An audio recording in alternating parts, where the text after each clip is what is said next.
Coucou tout le monde, j'espère que vous allez bien. Moi, je vais très bien. Alors aujourd'hui, on se retrouve pour parler des projets, pour parler de tout ce qui sort de la bouche, de nos intentions, de nos pensées. Alors j'ai envie de mettre l'accent sur deux choses. La première des choses, c'est qu'on ne dit pas tout à tout le monde. Et la deuxième des choses, on ne parle pas de tout avec tout le monde. Dans le développement, vous allez saisir la nuance qu'il y a entre ces deux expressions. La première des choses, quand je dis on ne dit pas tout à tout le monde, c'est-à-dire que quand vous avez un projet, quand vous avez une pensée, quand vous avez quelque chose en cœur, ce n'est pas à tout le monde qu'on se confie. Et je vais vous lister les différentes personnes à qui il ne faut rien dire. D'autres vont vous paraître assez trash, assez durs. Et puis, bon, il y a d'autres, vous allez dire, ouais, ça on sait déjà. Alors, on va commencer par le plus atypique, c'est sa maman. Mhm. On ne dit pas tout à sa maman. Vous savez, il y a de ces mamans qui parlent beaucoup. Quand tu sais que ta maman parle beaucoup, tu sais que ta maman se confie beaucoup aux gens, tu sais que ta maman euh, te glorifie beaucoup, ou se glorifie elle-même beaucoup au travers de ce que vous faites pour elle ou de qui vous êtes aujourd'hui, il y a certaines choses qu'on ne doit pas lui dire. Il y a certains projets qu'on ne doit pas lui dire. Parce que, vu qu'elle parle beaucoup, elle ira rapporter ça à d'autres personnes. Et ces autres personnes-là, vous ne connaissez pas leur intention. Tout le monde n'est pas content pour tout le monde. Tout le monde n'est pas forcément content du bonheur des autres. Donc, elle va aller dire à ses amis, elle va aller dire à ses soeurs, elle va aller dire à ses cousines, elle va dire ça au quartier. Oh, mon enfant veut voyager. Oh, mon enfant a eu telle promo. Oh, mon enfant enceinte. Oh, oh, oh, oh. Parce que pour elle, c'est un bonheur qu'elle veut partager. Alors que ce bonheur partagé, ça peut te ramener des combats dans ta vie. Ça peut te ralentir dans certaines choses. Ça peut te faire durer. Ou ça peut même échouer, tout simplement parce que ta maman a dit ça à d'autres personnes. Donc, tu vas voir que toi-même, tu peux être une personne discrète. Et le simple fait de confier une chose à ta maman, elle va reconfier à la mauvaise personne. Tu vas te retrouver avec tous les problèmes. Donc, on ne dit pas tout à sa maman. Mhm. C'est comme ça, c'est dur, mais c'est comme ça. Ensuite, on a tes cousines et tes amis. Je les mets dans le même lot. Tes cousines et tes amis. Tu sais, on ne dit pas tout à ses amis et à ses cousines. Surtout quand vous êtes promotionnel et que vous attendez les mêmes choses, donc vous avez les mêmes attentes, ou toi, tu as déjà certaines choses qu'elles n'ont pas, qu'ils n'ont pas. Je ne vais pas forcément parler aux femmes plus précisément, mais je parle à tout le monde en général. Bon, pourquoi je veux dire la gente féminine même? Parce que c'est nous là, c'est nous les plus mauvaises. Voilà. Il y a trop de drama de notre côté. Donc, on ne dit pas tout à ses amis et à ses cousines. Quand toi, tu vas aller faire part de tes projets à tes amis, tu ne sais pas dans le fond qui t'aime vraiment. Parce qu'en amitié, là, souvent, vous êtes en amitié parce que c'est le socialement correct. On est amis depuis longtemps, on se doit d'être loyal. Donc, voilà, on se fait des confidences parce que vous savez que, surtout en Afrique, l'amitié se détermine par le degré de confidence. Voilà, ça, et si elle me dit pas tout, c'est que c'est pas vraiment mon ami. Si je ne lui dis pas tout, c'est que c'est pas vraiment mon ami. Donc, l'amitié se mesure au nombre de confidences qu'on se fait. C'est l'habitude des confidences qui crée l'amitié. Donc, on pense que comme on est amis, on doit tout se dire. Alors que non. Lorsqu'il y a un projet embryonnaire, il faut savoir le garder pour toi. Il faut savoir le garder pour toi. Lorsque le projet va arriver à maturité, tu vas dire ça aux autres. Et puis, si ce sont vraiment tes amis, si ce sont de bons amis, ils comprendront pourquoi est-ce que tu as gardé jusqu'à ce stade-là afin de le dévoiler. Donc, les cousines et les amis, il faut faire très attention. Quand on a les mêmes attentes, quand on est professionnel ou quand on a déjà ce qu'ils n'ont pas, quand on a déjà ce qu'ils recherchent. Ça peut paraître prétentieux, mais c'est la sagesse qui demande ça, c'est comme ça. Parce on envie toujours ceux qui sont autour de nous. Sinon, quelqu'un qui est de l'autre côté là-bas, là, on n'a pas son quotidien, donc on n'a pas l'œil sur cette personne, on n'a pas envie d'être comme cette personne-là. On se compare toujours aux personnes qui sont proches de nous. Donc voilà pourquoi il faut éviter de dire certaines choses à ses cousines. Il faut éviter de dire certaines choses à ses amis. Voilà. Ensuite, c'est un peu dur, mais les sœurs. Il faut éviter de dire certaines choses à ses sœurs. Vous savez, il y a des demi-sœurs, il y a des demi-frères. Et généralement, c'est la maman qui pose l'éducation, c'est la maman qui donne l'éducation.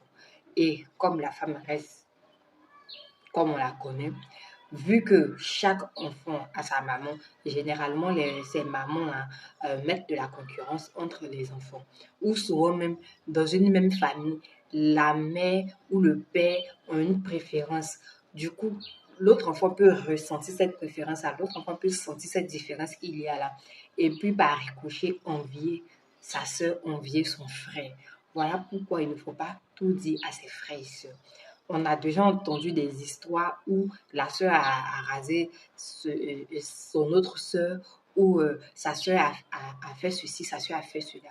Donc, toujours dans la même veine, lorsqu'il y a un projet encore embryonnaire, il faut savoir. En fait, il faut connaître la relation qui vous lie. Il faut connaître le degré de loyauté. De toutes les façons, la loyauté même est éphémère.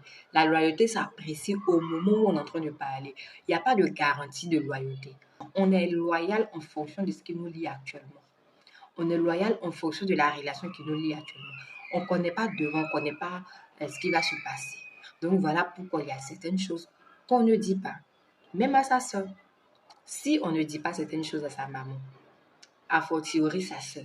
Donc c'est pareil.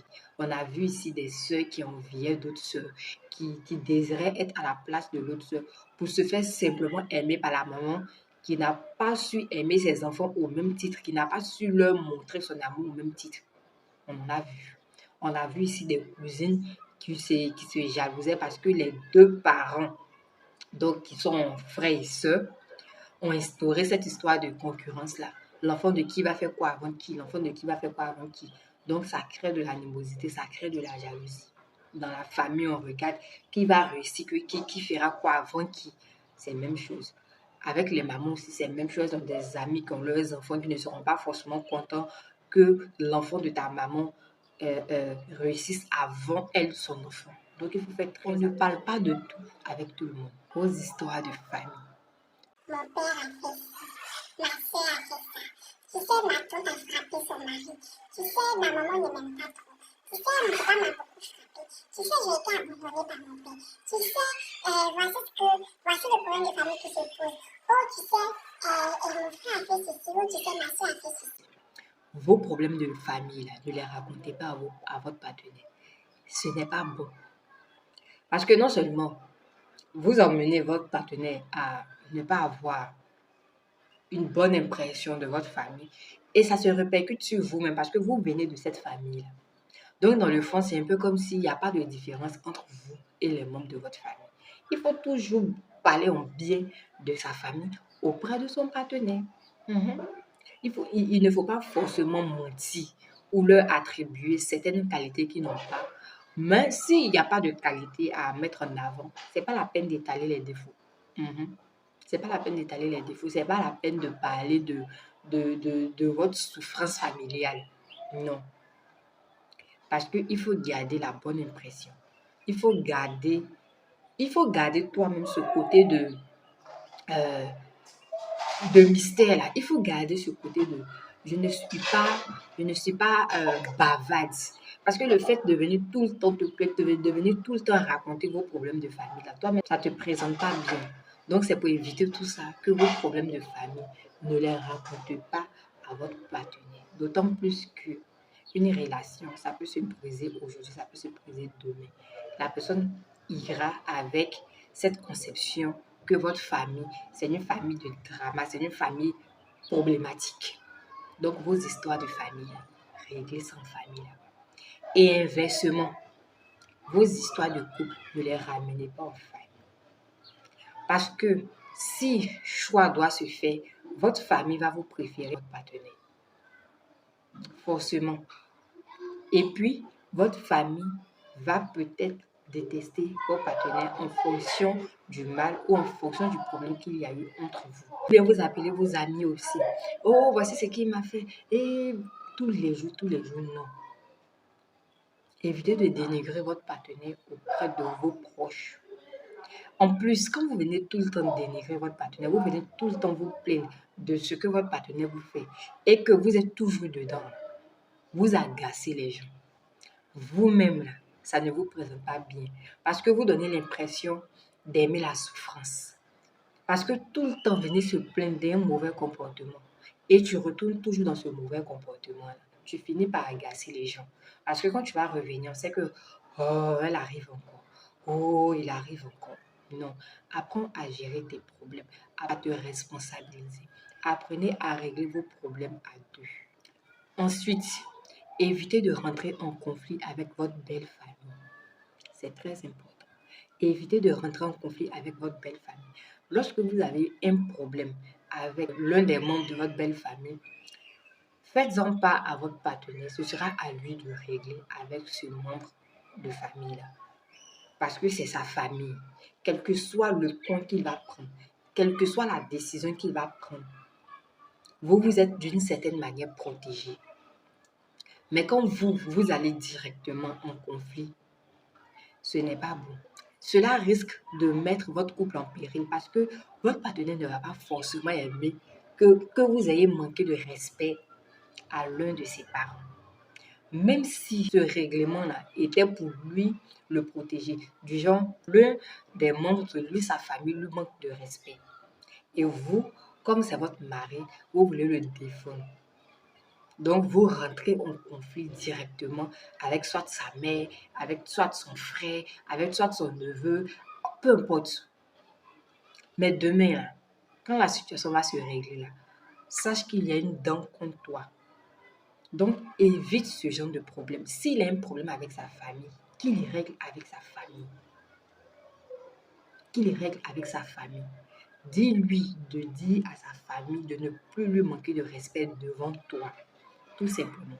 Si quelqu'un t'a fait quelque chose là-bas, tu dis à ton mari, c'est à lui de faire une action récursoire contre eux. Évitez de vous mettre votre belle famille à dos.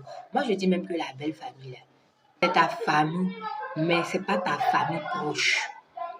Les histoires de on prend sa belle famille, on prend sa belle-mère comme sa maman. Vous leurrez. Si demain tu n'es plus son fils là, tu vas aller lui présenter ton nouveau gars. La belle famille, ça se respecte, point. On ne prend pas sa belle famille pour faire un ami, pour faire une amie. Non. On se respecte, on s'apprécie de loin. Distanciation. Quand c'est comme ça, là, les rapports sont toujours bien. Quand on se voit à des moments de famille, à des moments de cérémonie, le respect est là. Mais tout le temps, l'un sur l'autre, tout le temps, tu es belliqueuse, tout le temps, c'est toi qui es conflictuelle, tout le temps, c'est toi qui es discutailleuse, c'est pas bon. Fais ça avec les gens de chez toi, là-bas. Mais ceux-là, laisse-les comme ça. Il faut les éviter. Si tu dois vraiment avoir une relation assez proche avec ta belle famille, c'est une relation genre les caresser dans le sens du poil, quoi. Les blagues, il y a certains, et puis ça aussi c'est ça, il y a certains membres de votre belle famille que vous devez chouchouter pour qu'il y ait la paix avec votre mari, comme sa mère. Les personnes qui lui sont importantes en tout cas, ces personnes-là, il faut savoir les blaguer pour qu'il y ait la paix dans votre famille. Mais imaginez que votre partenaire aime tellement sa mère et puis vous disputez avec elle, même si vous avez raison, ça passe pas bien. Ou bien sa grande soeur a tout fait pour lui. C'est elle qui l'a élevé, c'est elle qui l'a éduqué. Et puis vous rentrez en conflit avec elle. Mais vous n'aurez pas la paix, même s'il ne va pas venir s'en prendre à vous, il ne va pas parler, mais il sera triste. Donc, il y a certains membres de sa famille qui lui sont chers que vous devez chouchouter. Si vous voulez trop faire ami, limitez-vous à ça. Donc, voilà un peu ce que je voulais partager avec vous. J'espère que ça vous sera utile. Merci d'avoir pris le temps de m'écouter. Merci de liker. Merci de partager. On se donne rendez-vous très prochainement pour un autre message. D'ici là, apprenez à vous taire. Bisous.